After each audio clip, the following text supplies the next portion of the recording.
let's take a look at the Stanley Cup playoffs, and we're going to start with maybe the series with the most former Flyers in it. The Bruins hold on last night. They now trail Florida 3-2, and quite a few former Flyers in this series. We're going to start with Florida.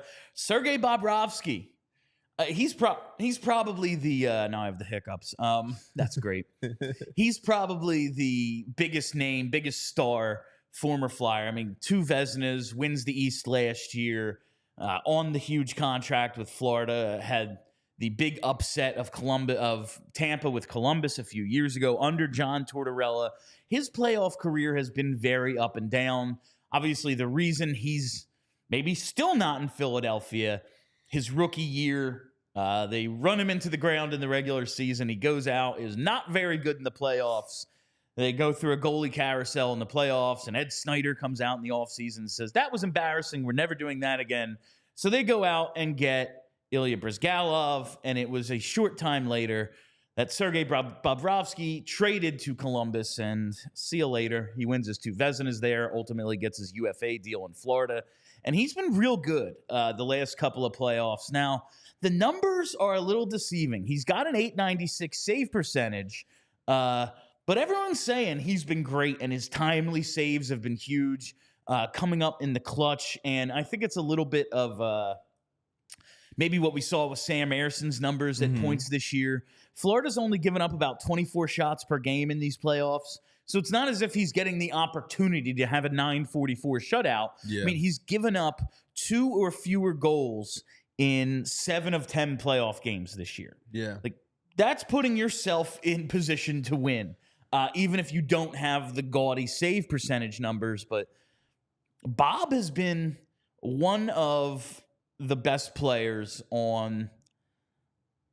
Now that we're into the second round of the last 2 years, the best playoff team of the last 2 years. Yeah, and on a team that's super well balanced, and you add Bob in between the pipes, it just really adds on to what the Florida Panthers are built on. And Bill, like, you look at a guy like Bobrovsky, and unfortunately, we still are having this conversation of the amount of goalies that have come through this town, and we still haven't been able to find our guy. After all these years, like, it's crazy. Like, you look at since Bernie Perron. I mean, honestly, you can look at maybe Ron Hextall and Pelle Lindbergh. Pelle Lindbergh, obviously, the untimely demise of Pelle Lindbergh. Ron Hextall, wins a Conn Smythe as a loser, wins the Vezina as a rookie. Like, he was awesome. The ongoing groin issues kind of hampered his ceiling, but he had some good years in both stints with the Flyers. Just maybe never captured that superstar level he was at that first year when they go to the Cup final, take the Oilers to 7. The 90s, he comes back. You have Garth Snow. Garth Snow started more games in 97 playoffs than Ron Hextall did, which is insane to think about. They had some guys that you thought you could win with for a time. Man, talk about rookie success. Brian Boucher was phenomenal that rookie season. I mean, I'll never forget that save against the Devils. I'll always be a Bouch fan. I don't care what his career numbers ended up being. That dude was really good for a time with the Flyers. And I've never looked at he's got to be top 2 or 3 all time in playoff wins for this team, just because he's had so many different stints with them. He goes to the conference final in 2000, I think it was 2000. Comes back in the 2010 team. He played some of those playoffs before he got hurt. But he was, other than him, Steve Mason had a few good years. You could win with Marty B. There were some guys, but they've just never thought we had it with Carter Hart. Yeah, he had moments obviously, that seems as if it's probably over. Yeah. It is what it is. But, the goaltending position, you had it solved with Bobrovsky, and you outthought yourself. Well, let me ask you. So at that time, obviously, look, hindsight, you look at it now, you're thinking, how the hell do you let Bob go?